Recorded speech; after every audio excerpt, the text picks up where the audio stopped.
Next है हमारी exercise 10B। तो यहाँ पे हम एंगल से रिलेटेड क्वेश्चंस करने वाले हैं। तो सबसे पहले मैं बात कर लेता हूँ कि जो एंगल है वो क्या होता है। तो ये गैप होता है दो रेज के बीच में जिनका वर्टेक्स कॉमन हो। ठीक है, दो रेज होंगी और वो एक ही वर्टेक्स से निकली होनी चाहिए और उनके बीच के गैप को हम कहेंगे एंगल। इसके एग्जाम्पल है हमारे पास open book and wall to the floor, और भी इसके बहुत सारे एग्जाम्पल्स हो सकते हैं। तो देखिए मैंने यहाँ पे एक फिगर बना ली है, ये बी इसका वर्टेक्स है, ठीक है ना, जहाँ से ये दो रेज निकल रही हैं। तो बी ए और बी सी, तो ये क्या हो गया, इसका कॉमन वर्टेक्स हो गया दोनों रेज का, एक तो बी ए रे और एक बी सी रे। तो इन दोनों के बीच में जो ये गैप है, ठीक है ना, इसको हम कहेंगे एंगल। ठीक है, इन दोनों के बीच का जो ये गैप आएगा इसको हम एंगल कहेंगे। अब देखिए यहाँ पे जो वर्टेक्स है वो क्या हो गया, मैं राइट कर देता हूँ वर्टेक्स। तो वर्टेक्स क्या है यहाँ पे, बी। ठीक है, और इधर जो आर्म्स हैं वो क्या हो गई, तो आर्म्स हो गई यहाँ पे एक तो बी ए और एक हो गई हमारे पास बी सी। ठीक है, एंगल क्या हो गया यहाँ पे, तो एंगल हो गया A B C, angle A B C. आपको क्या करना है, जो ये वर्टेक्स है कॉमन, इसको मिडिल में रखना है। ठीक है ना, जब भी आपको एंगल का नाम देना हो तो ये ए बी सी या फिर सी बी ए, आप इसको और भी राइट कर सकते हो सी बी ए, या मैं इसको ए बी सी राइट करूं या फिर इसको सी बी ए राइट करूं, एक ही बात है। ठीक है ना, आपका जो वर्टेक्स है वो बीच में आना चाहिए और ये पॉइंट्स आपके साइड में होने चाहिए, ए और सी। दूसरा मैं इसको और कैसे राइट कर सकता हूं, अगर मैं यहाँ पे इसको नाम दे दूं 1, तो मैं इसको राइट कर सकता हूं ऑल्सो एंगल 1। अभी देखिए यहाँ पे बात कर लेते हैं इसके इंटीरियर और एक्सटीरियर पॉइंट्स की। मान लो मेरे पास ये फिगर है यहाँ पे, और ये आ गया यहाँ पे P, ये पॉइंट, ये Q, और ये आ गया यहाँ पे R। ठीक है, तो ये PQR। तो यहाँ पे मैं राइट कर लेता हूँ S, यहाँ पे मैं राइट कर लेता हूँ T, यहाँ पे मैं राइट कर लेता हूँ U, और यहाँ पे V। तो इसके इंटीरियर में जो एंगल्स होंगे, पॉइंट्स होंगे, ठीक है ना, इंटीरियर में क्या पॉइंट्स होंगे इसके, तो जो इसके रीजन में है ये, ठीक है ना, इसके अंदर मान लो यहाँ पे आप कंपास रखो और ऐसे इसको इस तरह से यहाँ पे आर्क लगा दो, तो इसके अंदर अंदर जो वो रहेंगे पॉइंट्स, तो वो इसके इंटीरियर में होंगे। तो यहाँ पे आ गया एस और ये टी। एक्सटीरियर में कौन से हो गए, एक्सटीरियर में, तो एक्सटीरियर में जो इसके बाहर वाले हैं, एक तो यू और एक वी, तो ये U and V. On line, तो लाइन पे कौन से हो गए, ऑन द लाइन हमारे होंगे, एक तो होगा आर, एक पी और एक क्यू। तो मैं राइट कर दूंगा आर पी एंड क्यू। ठीक है, ये हमारे लाइन पे जो पॉइंट्स हैं वो होंगे। तो चलिए एक्सरसाइज 10B का देख लेते हैं यहाँ पे क्वेश्चन नंबर 1। तो क्वेश्चन नंबर 1 में हमको दिया गया है give 3 examples of angles from your environment. तो अपने एनवायरनमेंट से 3 एंगल के एग्जांपल दे दीजिए। तो यहाँ पे हमने शुरू में बात की थी, एक तो ये ओपन बुक हो सकती है इसका, एक वॉल टू द फ्लोर हो सकता है, और दूसरा हमारी ओपन सीजर हो सकती है। ठीक है ना, मैं तीसरा एग्जाम्पल लिख देता हूँ यहाँ पे ओपन सीजर। ठीक है, क्वेश्चन नंबर 2 है यहाँ पे name each of the following angles in 3 different ways. तो यहाँ पे 4 पार्ट दिए गए हैं क्वेश्चन नंबर 2 में। ठीक है, तो हमें क्या करना है, इनको 3 डिफरेंट वेज में राइट करना है। तो ये क्या है यहाँ पे देखिए एक्स वाई जेड। तो मैंने कहा था कि जो एंगल है ना वो क्या होगा, आपको जो वर्टेक्स है वो बीच में रखना है जब एंगल का नाम देना हो। तो वर्टेक्स क्या है इसका, कॉमन वर्टेक्स, तो कॉमन वर्टेक्स है यहाँ पे वाई। तो क्या करेंगे यहाँ पे एक्स वाई जेड, तो एक एंगल तो हो गया हमारा एक्स वाई जेड। ठीक है, दूसरा मैं इसको कैसे राइट कर सकता हूँ, जेड वाई एक्स, तो दूसरा हो गया जेड वाई एक्स, और तीसरा ये एंगल 4। ठीक है, अभी पढ़ के आए हम इसको। देखिए बी पार्ट में यहाँ पे क्या है, ये एन एल एम हो जाएगा। ठीक है, मैं इसको ऊपर राइट कर देता हूँ, एक तो हो गया एन एल एम, और दूसरा एल आपको कहाँ पर रखना है, मिडिल में रखना है। ठीक है ना, ये ध्यान रखना है, जो कॉमन वर्टेक्स है वो आपको बीच में रखना है। एन एल एम हो गया, और दूसरा हो जाएगा M L N, M L N N, और ये तीसरा एंगल 7। ठीक है ना, इसको हम एंगल 7 भी कह सकते हैं। ठीक है ना, तो पहला वे ये हो गया, दूसरा वे, और तीसरा ये। तो ये 3 तरह से राइट कर सकते हैं इस एंगल को। सी पार्ट देखिए, इसको हम कैसे राइट कर सकते हैं, डी एफ ई। तो मैं राइट कर दूंगा एंगल डी एफ ई, दूसरा ई एफ डी। ठीक है ना, इसको और दूसरे तरीके से राइट कर सकते हैं ई एफ डी। तीसरे तरीके से कैसे राइट कर सकते हैं, ये एंगल 3। चलिए डी पार्ट को देखते हैं, यहाँ पे मैं इसको राइट कर सकता हूँ जी एफ ई। ठीक है ना, कॉमन वर्टेक्स क्या है इसका, एफ, तो इसको बीच में रखना है, तो एंगल जी एफ ई। दूसरा इसको मैं राइट कर सकता हूँ E F G also, E F G, और इसको मैं तीसरे तरीके से कैसे राइट कर सकता हूँ, एंगल ए। यहाँ पे ए है ना, तो ये आ जाएगा एंगल ए। क्वेश्चन नंबर 3 देखते हैं इसका। तो यहाँ पे हमें दिया गया है in the given diagram AC is a line. तो यहाँ पे जो AC है वो एक लाइन है, are BA BC and BD rays. तो कह रहा है कि क्या BA BC और BD रेज हैं। AC एक लाइन है, तो BA BC और BD क्या रेज हैं? यस, ये रेज हैं। ये किस तरह से रेज होंगे? देखिए, जब मैं BA की बात करता हूं तो बाकी सारी चीज़ों को भूल जाइए आप यहाँ से, ठीक है ना, इस तरह से ये भूल जाइए कि और भी कुछ है यहाँ पे, बस ये है।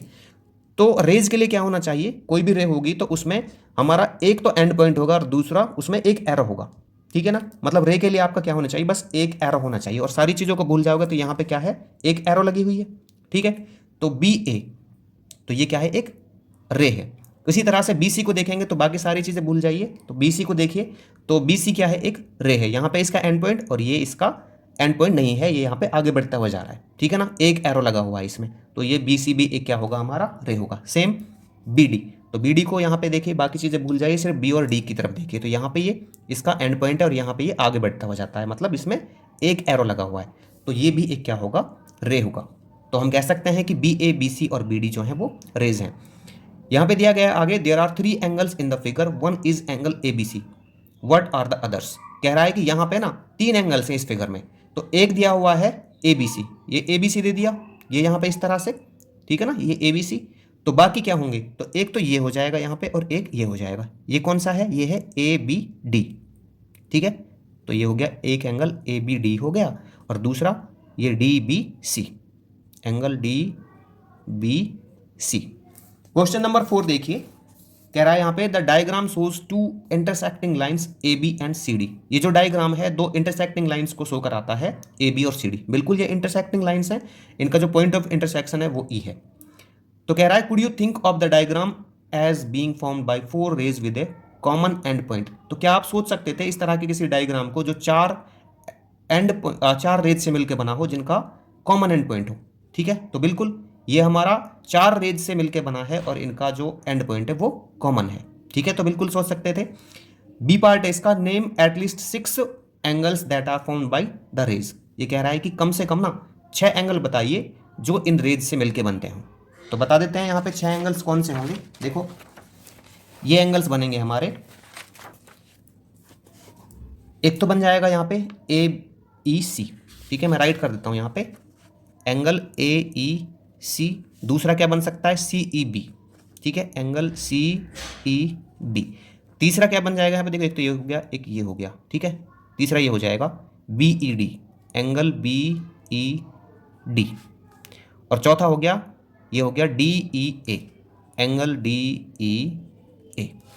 6 बताने हैं हमको, तो पांचवा क्या हो जाएगा? देखो, मैं पांचवा इस तरह से ले लूँगा इस पूरी लाइन पे, तो ये हो जाएगा क्या आपका? DEC, ऐसे ले लेता हूँ इस तरह से, ठीक है ना। तो ये DEC, एंगल DEC। और अगला ले लेता हूँ मैं इस तरह से, ठीक है ना, पूरा। तो ये ACB क्या हो जाएगा? ACB नहीं, AEB, एंगल ये वाला लेना ना हमको, AEB, angle AEB। Question number 5 देखते हैं इसका। तो यहाँ पे हमें दिया गया है, name the 6 angles in the diagram above that have C as a vertex. तो ये डायग्राम दिया गया है जिसमें C आपका क्या है? कॉमन वर्टेक्स है। तो इसमें हमको 6 एंगल बताने हैं। तो इसमें 6 एंगल्स कौन कौन से हो सकते हैं हमारे? देखिए, एक तो हो जाएगा DCM, मैं इसी में लिख देता हूँ यहाँ पे, ठीक है ना। एंगल हो गया आपका एक DCM हो गया, मैं इधर लिख लेता हूँ ऐसे DCM, क्योंकि वर्टेक्स को हमें क्या रखना है? जो कॉमन वर्टेक्स है उसको मिडिल में रखना है, तभी एंगल कहलाएगा ये DCM। दूसरा हो गया MCN, लगातार लेते हैं पहले, MCN। तीसरा हमारा हो गया NCB, एंगल NCB। चौथा क्या हो जाएगा? देखिए, मैं इस तरह से ले लूँगा इसको, ये तो हो गए हमारे तीनों। मैं ले लूँगा इसको DCN, ठीक है ना, ऐसे ले लूँगा DCN, तो एंगल DCN। पांचवा क्या हो जाएगा? अब मैं इसको ऐसे ले लेता हूँ MCB, ठीक है, क्या लेता हूँ? MCB, angle MCB। अब मैं इसको कैसे लेता हूँ? पूरा ले लेता हूँ ऐसे, ठीक है ना, इस तरह से लेता हूँ। तो ये DCB, एंगल DCB। तो ये इसके 6 एंगल्स हो गए। चलिए इसका नेक्स्ट क्वेश्चन देखते हैं, क्वेश्चन नंबर 6। तो क्वेश्चन नंबर 6 में हमको क्या दिया गया है यहाँ पे? From the figure list the points which are in the interior of angle P। तो ये यहाँ पे एंगल P है, हमको क्या बताना है? इसके इंटीरियर में जो पॉइंट्स दिए गए हैं उनको बताना है। तो इंटीरियर में जो पॉइंट्स हैं वो क्या है यहाँ पे, इसके अंदर एक तो जी है, एक एस है, ठीक है ना, ये इसका रीजन है, यहाँ से यहाँ तक इसका रीजन है, तो ये जी और एस इसके इंटीरियर में हो गए। तो मैं इस पर लिख देता हूँ जी एंड एस पॉइंट, ठीक है। इसके पार्ट 2 में हमको एक्सटीरियर बताने हैं एंगल पी के। तो एक्सटीरियर में कौन से हैं, एक तो आर है और एक एन है, ठीक है ना। तो ये आर हो गया और ये एन हो गया। चलिए अगला देखते हैं इसका थर्ड पॉइंट। तो इसमें क्या दिया हुआ है हमको, lie on angle P. Angle P पे जो लाई करते हैं, तो ये एक तो एम हो गया, एक पी हो गया, एक टी हो गया।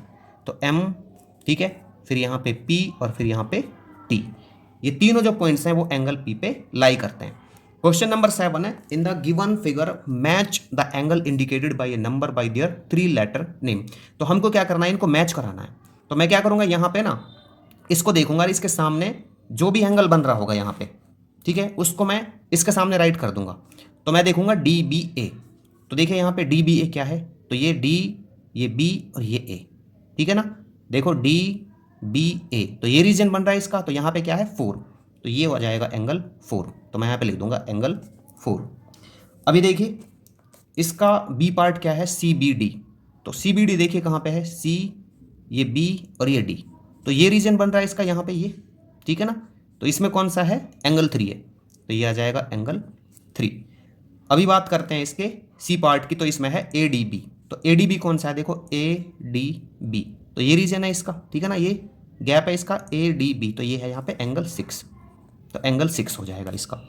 चलिए आगे देखते हैं डी सी बी। तो डी सी बी कौन सा होगा, डी सी बी, तो यहाँ पे ये वाला एंगल है, तो ये है एंगल 2, ठीक है भाई।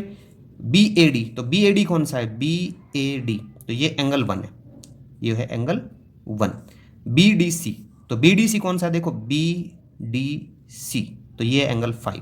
कौन सा है angle, B D C, angle 5, तो ये एंगल 5 हो गया। इस तरह से हमने इनको मैच कर लिया यहाँ पे। आगे देखिए इसका क्वेश्चन नंबर 8। तो क्वेश्चन नंबर 8 में हमको क्या दिया गया है, which of the following names the vertex of angle P Q are, ठीक है। तो एंगल पी क्यू आर का जो वर्टेक्स है वो कौन सा होगा। तो देखो जो ये मिडिल में होता है ना किसी एंगल के, वही इसका क्या होता है, वर्टेक्स होता है। तो क्या होगा, इसका ऑप्शन बी करेक्ट होगा। यहाँ पे हमें 4 ऑप्शन दिए गए थे, P Q R and none of these, तो जो बीच में होगा वही इसका वर्टेक्स होगा, तो इसका वर्टेक्स क्यू होगा। क्वेश्चन नंबर 9 है, which of the following is another name of angle A B C. तो एंगल ए बी सी का दूसरा नाम क्या हो सकता है, सी बी ए, क्योंकि हमको तो बस जो ये वर्टेक्स है ये मिडिल में रखना है, ठीक है ना। तो इसका ऑप्शन बी करेक्ट होगा। Which of the following rays are the arms of angle B O A. तो इसमें से बी ओ ए की जो आर्म्स है वो कौन से हो सकते हैं। तो यहाँ पे मैं इसको ऐसे लिख लेता हूँ, ये बी ओ ए, ठीक है ना, ये इसका मैंने इसका गैप दे दिया है, ठीक है ना, इसका रीजन ये है बी ओ ए। तो इसमें हो जाएगा आपका O B and O A. तो यहाँ पे देखते हैं इसका ऑप्शन सी करेक्ट होगा इसके लिए, ओ बी एंड ओ ए के लिए।